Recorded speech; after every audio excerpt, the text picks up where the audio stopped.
Si Donald Trump na dati tumangging makipagkita kay Vladimir Zelensky ay biglang pumayag sa one-on-one meeting at nagsabing malaki ang posibilidad na mapirmahan na ang kasunduang pangkapayapaan. Muling makikipagkita si Pangulo Vladimir Zelensky ng Ukraine kay Trump bukas, Disyembre 28, para talakayin ang draft ng planong kapayapaan. Kasama rito ang usapin tungkol sa mga garantiya sa seguridad, tigil putukan habang isinasagawa ang referendum ng hindi bababa sa 60 araw mga teritoryo, ang Zaporizhzhia Nuclear Power Plant at ang muling pagbangon ng Ukraine pagkatapos ng digmaan.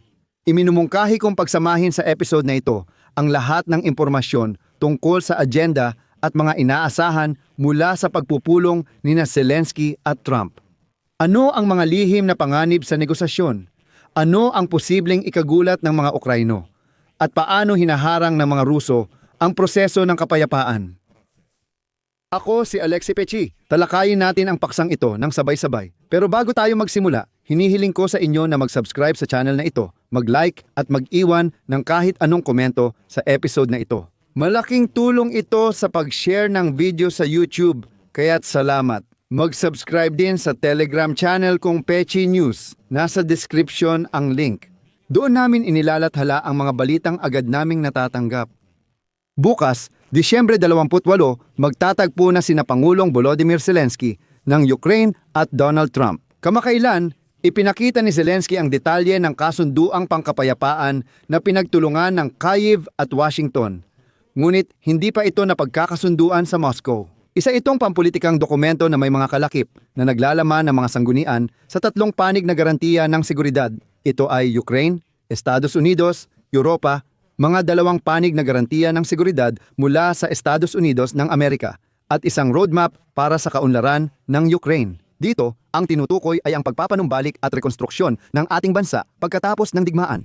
Kabilang sa iba pa, ang dokumento ay naglalaan ng pagpapatibay ng soberanya ng Ukraine at isang kasunduan sa hindi pag-atake sa pagitan ng Ukraine at Russia na may mekanismo ng pagmamanman sa kabuuan. Para sa buong detalye ng 20 puntos ng planong pangkapayapaan, panoorin sa aking YouTube channel sa hiwalay na episode. Kaya kung hindi mo pa ito napapanood, pumunta ka na ngayon sa YouTube channel at panoorin mo. Pinag-uusapan din ang katatagan ng Ukraine.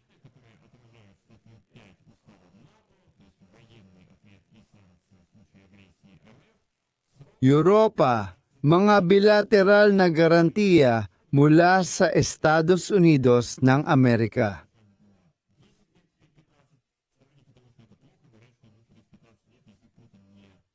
Kapag namatay siya, tiyak magpapatuloy ang digmaan. Dapat ding nakasaad sa dokumento ang landas ng Ukraine sa European Union na may petsa ng pagpasok, pribilehiyadong access sa European market at pandaigdigang pag-unlad na pakete. Ito ay mga pondo para sa muling pagbangon, mga pamumuhunan at siyempre, pera para sa rekonstruksyon at siyempre, ang pagpapalitan ng mga bihag, pagbabalik ng mga hostage at iba pa. Kasabay nito, sa draft ng peace plan, may 2 punto na hanggang ngayon ay hindi pa nagkakasundo ang Ukraine at Estados Unidos. Ito ay ang status ng Zaporizhzhia Nuclear Power Plant at ang usapin ng teritoryo. Tumanggi si Trump sa pagpupulong kay Zelensky at makikipagkita lang daw siya kapag handa na ang peace plan para sa pagpirma. Matagal nang sinusubukan ng mga diplomat ng Ukraine ayusin ang pagpupulong nina Zelensky at Trump. Noong Nobyembre, sinabi ni Trump na umaasa siyang magkakaroon ng pagpupulong kay Zelensky at Putin sa tamang panahon. CP, kapag ang kasunduan para sa pagtatapos ng digmaang ito ay magiging pinal o nasa huling yugto na. Kaya ngayon, maraming tao sa Amerika ang nagsasabi na, kung pumayag si Trump, ibig sabihin, nasa huling yugto na ito o kahit papaano ay malapit na sa katapusan. Hindi ko pangungunahan, pag-uusapan natin ito ngayon. Ngayon, nagbigay si Trump ng hindi klarong komento tungkol sa mga susunod na pag-uusap.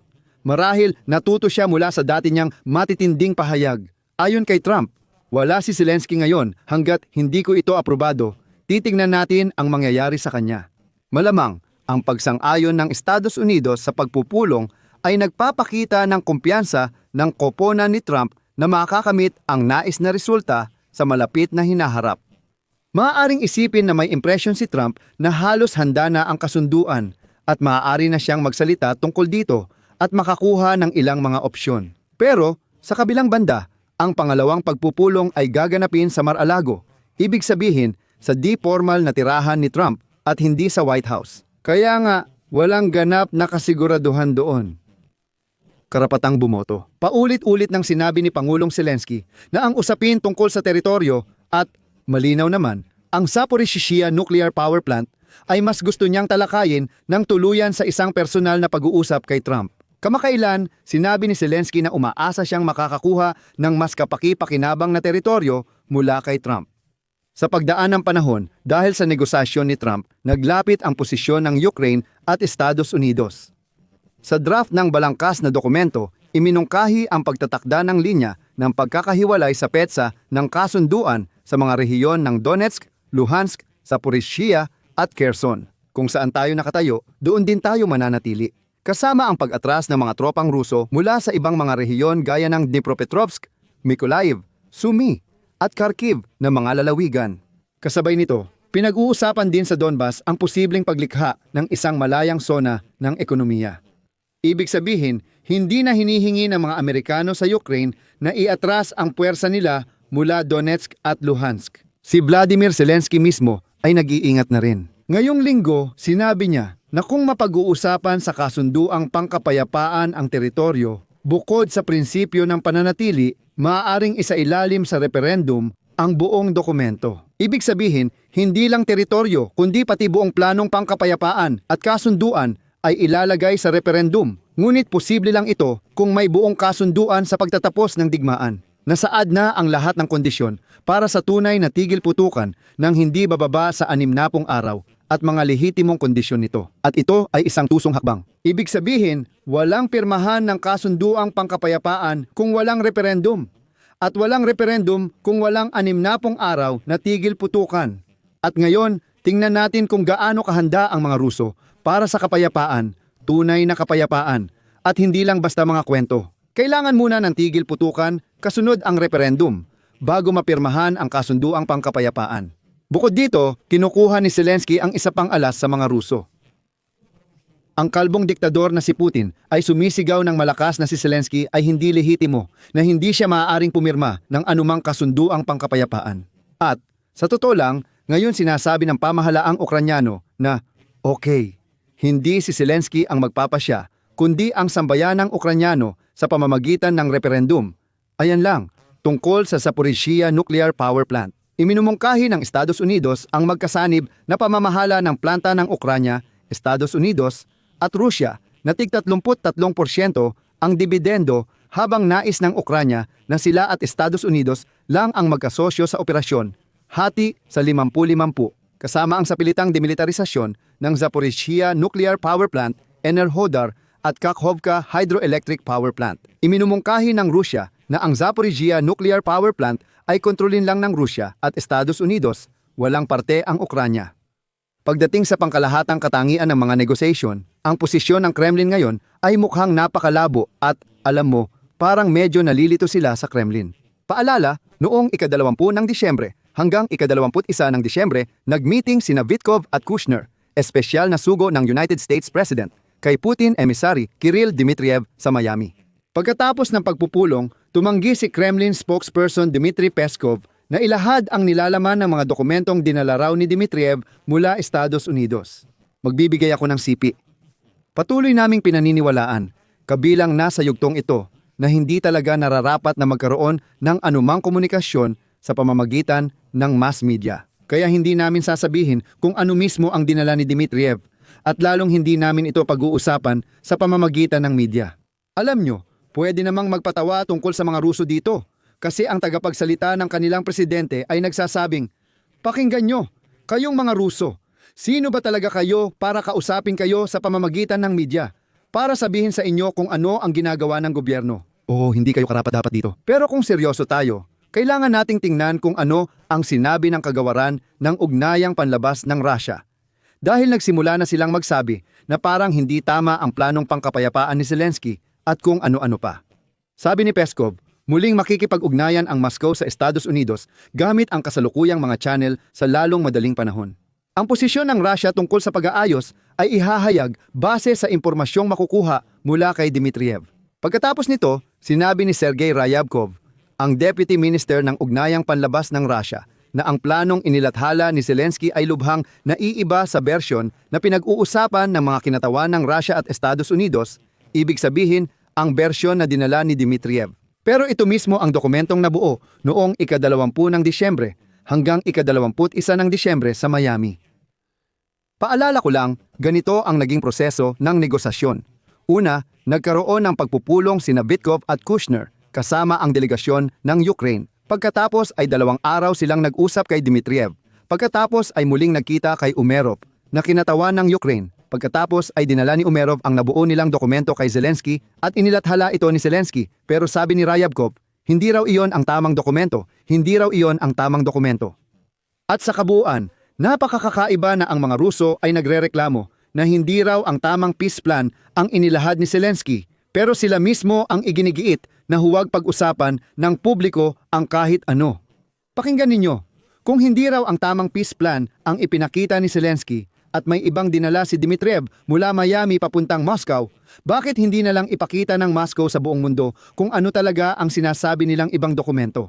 Ano ba ang problema? Ibig sabihin, sinasabi ng mga Ruso na maniwala na lang kayo sa amin. Kami at ang mga Amerikano, gaya ng sinasabi nila sa diwa ng Anchorage, ay pinag-uusapan ang peace plan namin. Pero hindi namin sasabihin kung ano iyon. At lahat ng nakikita ninyong pampubliko, hindi iyon ang totoo. Hindi namin gusto ang lahat ng iyan. May sarili kaming plano, pero hindi namin sasabihin kung ano. At ngayon, inihayag na sa Kremlin na ang sagot sa mga ideya na nakasaad sa Ukrainian-American na proyekto ng Framework Peace Agreement ay ibibigay ng Russia pagkatapos ng bagong taon. Iyon lang. Dahil sa diplomasya ng Kyiv, napilitan ang mga Ruso na magpadala ng signal sa media, partikular ukol sa kanilang di umano'y kahandaan sa tigil putukan para sa referendum sa Ukraine.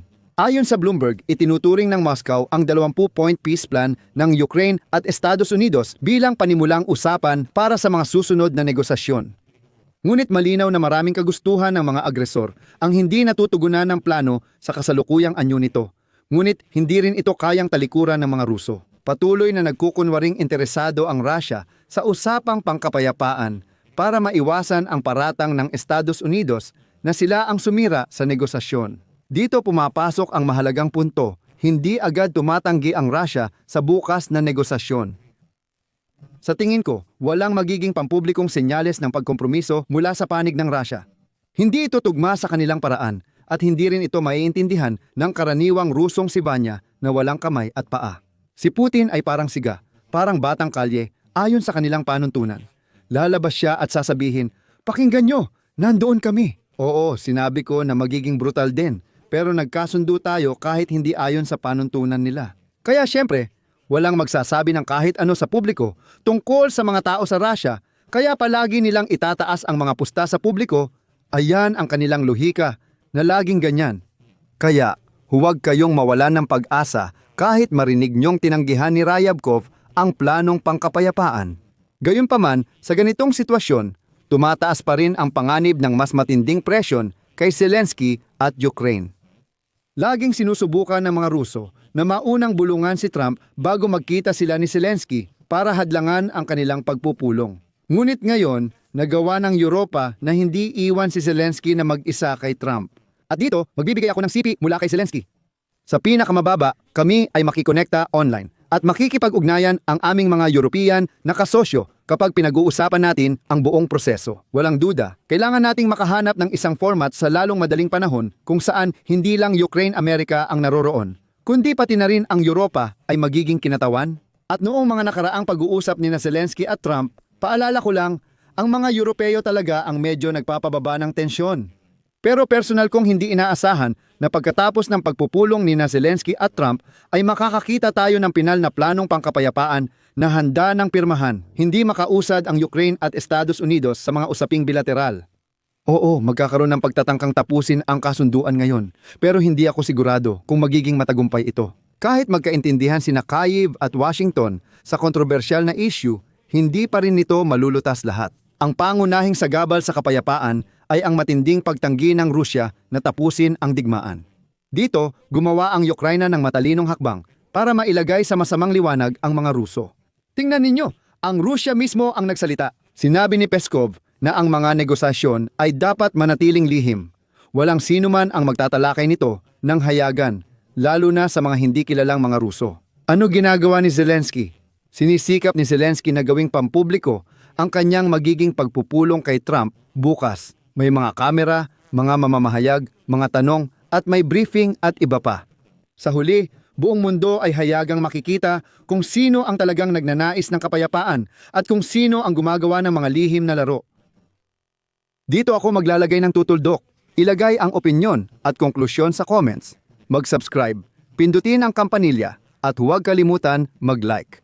Kung nagustuhan ninyo ang episode, suportahan ang YouTube channel sa pamamagitan ng donasyon o pag-subscribe gamit ang mga link at detalye. Sa description ng video na ito, nakasulat doon na suportahan ang channel ni Alexi Pichi. Pumili kayo ng kahit anong format na pinakakomportable para sa inyo. Magpapasalamat ako sa kahit anong suporta ninyo. Hanggang dito na lang. Ingatan ninyo ang inyong sarili. Paalam sa lahat.